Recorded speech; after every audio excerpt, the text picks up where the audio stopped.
Hi, folks. Welcome to your 12-day, your, your 12 o'clock noonday prayers.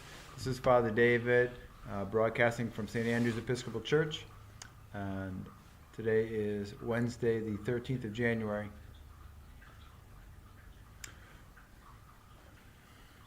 Well, it's really difficult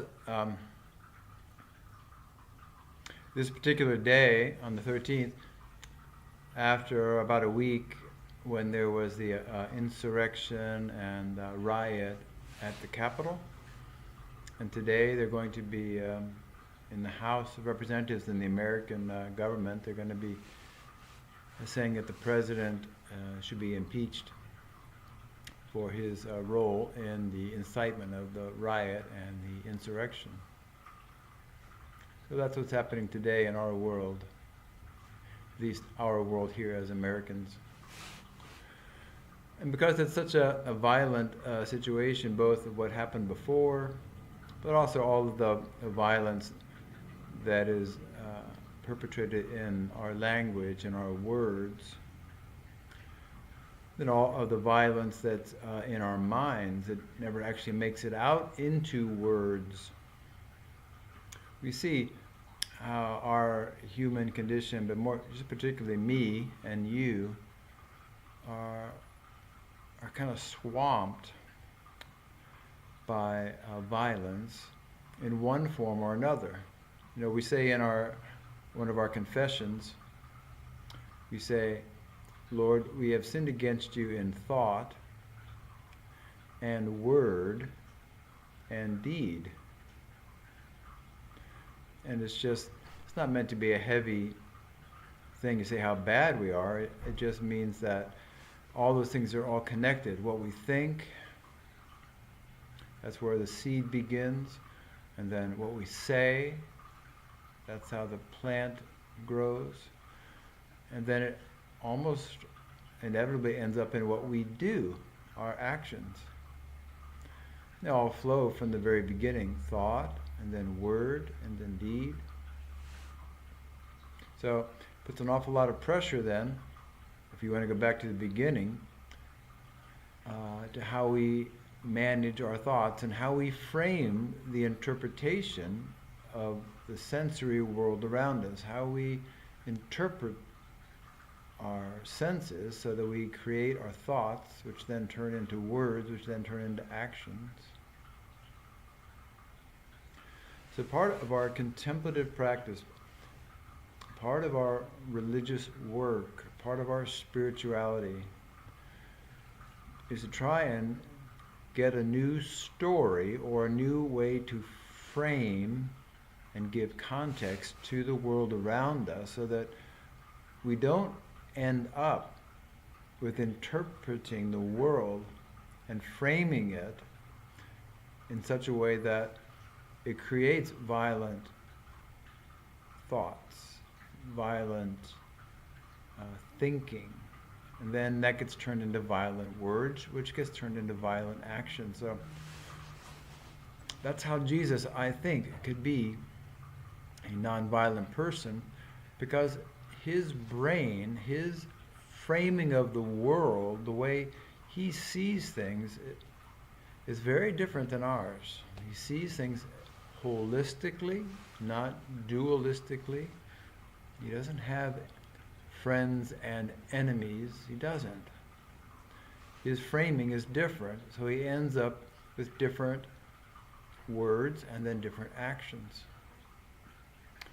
The challenge and the opportunity for us is, how is it we can have a different story, have a different frame of reference, and have a different sort of computer system in our brain so that with a higher version, not David 1.0, but David maybe 2 or 3.0, we can actually come up with a different, more peaceful life. Obviously, this is not theoretical spirituality. This is not something that's just for the monasteries, because it actually has to have an effect so that we don't end up with riots and civil wars and terrorists and conflicts in every situation. And at every level and context, whether the conflicts are with you and the person driving next to you in the car, or you and the pet. I have pets that I can be violent with in thought, word, or deed sometimes. We're violent with our most beloved people in our family. Violent in the workplace with our workmates. It's not always physical violence. I'm just saying thought and what you say, and then in the way we act.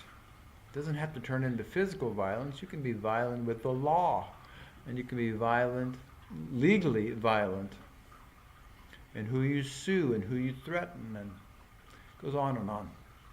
It's amazing how, because we all have a certain mindset, that violence permeates, everything, because it starts with a bad mind. It starts with the wrong consciousness, wrong thinking, wrong interpretation, the wrong frame. So, our contemplative practice, as we seek to be open to God and let God give us a new frame, a new way of seeing, a new reality, that's why this is really important stuff and why it's very powerful.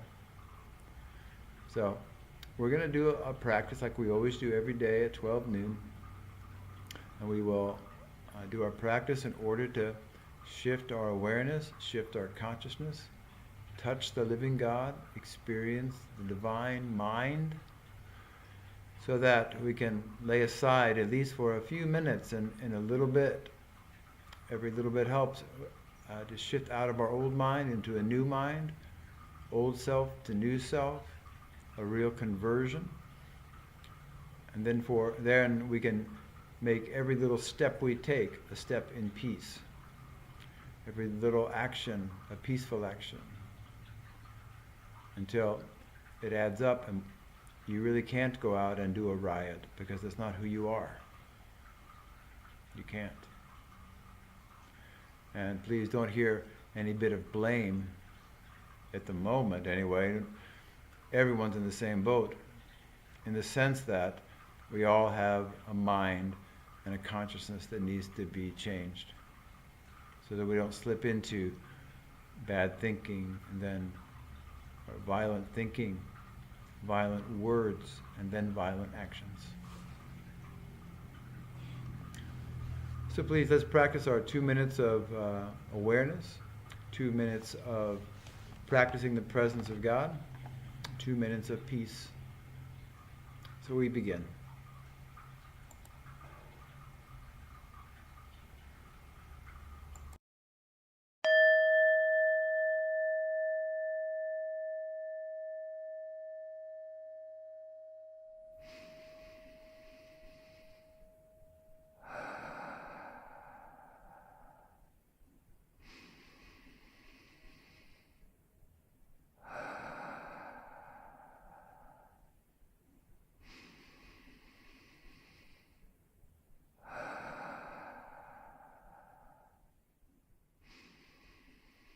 For many of us, this moment feels chaotic and terribly stressful.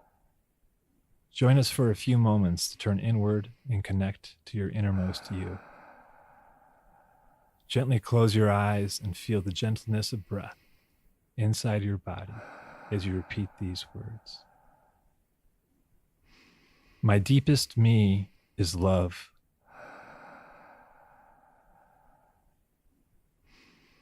My deepest me is whole. My deepest me is limitless.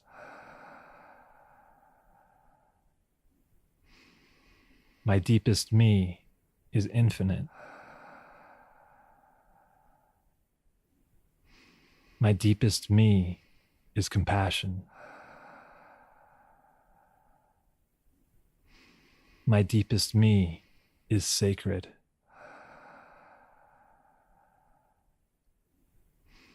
My deepest me is mystery.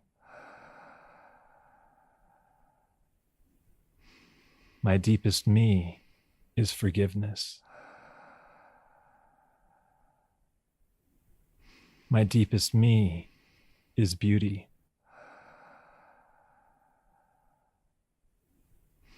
My deepest me is God. My deepest me has knowledge to give. I open my heart and listen.